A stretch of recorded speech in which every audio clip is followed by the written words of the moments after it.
আমি দুলাল কৃষ্ণ বড়াল, একজন শিক্ষক। বরিশাল আমার বাড়ি এবং আমি দীর্ঘদিন পর্যন্ত মাল্টিপল মায়োলামা রোগে ভুগছিলাম, ক্যান্সারজনিত সমস্যা। আমি বিগত 3 মাস পূর্বে বরিশাল মেডিকেলে ভর্তি হয়েছিলাম। প্রথমে আমার সমস্যা ছিল ডান হাতে পেন এবং মাজায় কোমরে পেন ছিল। তো সেখানে ভর্তি হওয়ার পর ডক্টর ওনারা টিবির চিকিৎসা দিয়েছিলেন। ওনারা বললেন যে এটা টিবি হয়েছে, বোরন টিবি। তো টিবির ট্রিটমেন্ট চলতেছিল। এই ট্রিটমেন্ট চলাকালীন অবস্থাতে আমার ঘনিষ্ঠ আত্মীয়, উনি ইন্ডিয়াতে রয়েছেন, তা ওনার কাছে রিপোর্টগুলো রেফার করার পরে সে বললেন যে যদি রিপোর্ট সঠিক থাকে তাহলে ট্রিটমেন্ট ভুল আছে, আর যদি ট্রিটমেন্ট সঠিক থাকে তাহলে রিপোর্ট ভুল আছে। আপনার দ্রুত আবার টেস্ট করান, ঢাকা পিজি অথবা ঢাকা মেডিকেলে আপনি যোগাযোগ করেন। এই একই টেস্টের রিপোর্ট ওয়াশিংটনে আমার এক ছোটো বোন আছে ডক্টর, ওর কাছে পাঠালাম। ওর কাছে পাঠানোর পরেও বললো যে দাদা তোমার ক্যান্সারজনিত সমস্যা হতে পারে, ব্লাডের কোনো একটা সেল বেড়ে গেছে। পরবর্তী পর্যায়ে পিজিতে আসি। পিজিতে টেস্ট করার পরে ধরা পড়ে যে ক্যান্সার।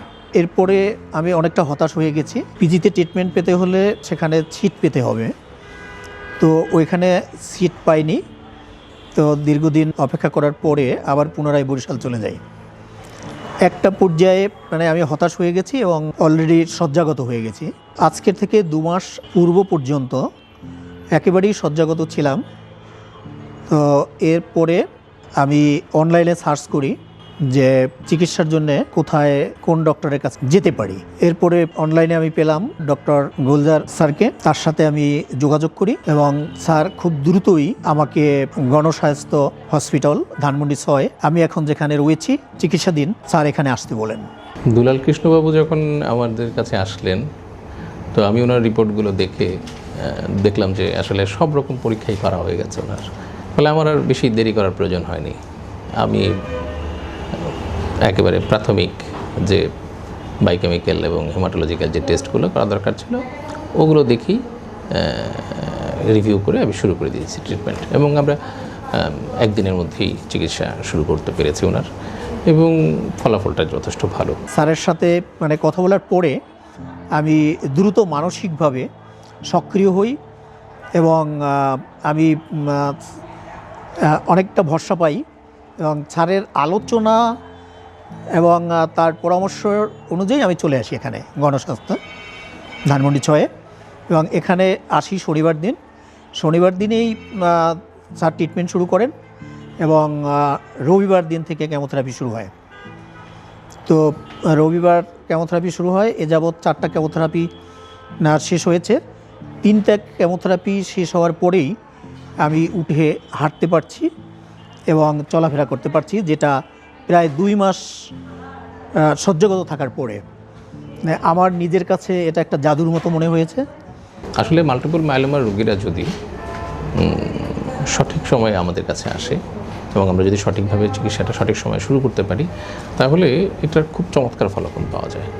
যদিও দুলালবাবু একটু দেরি হয়েছে এবং যার ফলে ওনার মেরুদণ্ডের হাড়ের কিছুটা সমস্যা দেখা দিয়েছে। যদি আরেকটু আগে আসতে পারতেন তাহলে উনি আরও একটু ভালো থাকতেন। বিশেষ করে ওনার যে কোমরের ব্যথার যে কষ্টটা হচ্ছে বা ছিল, সেটা আরও কম হতে পারত। এই জন্য মাল্টিপল মায়োলামা রোগীদেরকে আমি সবসময় বলবো যে যত দ্রুত সম্ভব চিকিৎসা আওতায় চলে আসবেন। সত্যি সৃষ্টিকর্তা কখন কার হাতে কার মুক্তি সেটা বলা বড়ই দুঃসাধ্য। এখানে যে পরিবেশটি রয়েছে গণস্বাস্থ্য হসপিটাল ট্রাস্ট, সেটি অত্যন্ত সুন্দর একটি পরিবেশ, যেটা আলোচনা না করলেই নয়। আমি যদি এখানে না আসতাম তাহলে আমি বুঝতে পারতাম না এখানে এত একটা সুন্দর পরিবেশ রয়েছে। এখানে অত্যন্ত তৎপর ডক্টর, নার্স এবং এখানে স্টাফ যারা রয়েছেন তারা প্রতিটা মুহূর্ত পেশেন্টের দিক খেয়াল নিচ্ছেন, যেটা আলোচনা নির্ভর। আমি জানি না বাংলাদেশে এ ধরনের চিকিৎসা ব্যবস্থা অন্য কোথায় আছে কি না। আমি বিভিন্ন হসপিটাল সম্পর্কে আমার ধারণা আছে, কিন্তু একটি নূতনত্ব ধারণা যেটা এখানে আসার পর আমার সৃষ্টি হয়েছে, আমি বলবো হেমাটোলজি ডিপার্টমেন্টের এই ধরনের পেশেন্ট, ব্লাড ক্যান্সারজনিত পেশেন্ট এখানে আসার জন্য আমি বলবো সবাইকে। আর এই জায়গাটিতে এখানের যে সেবা অত্যন্ত সুন্দর, যেটা বলার দাবি রাখে।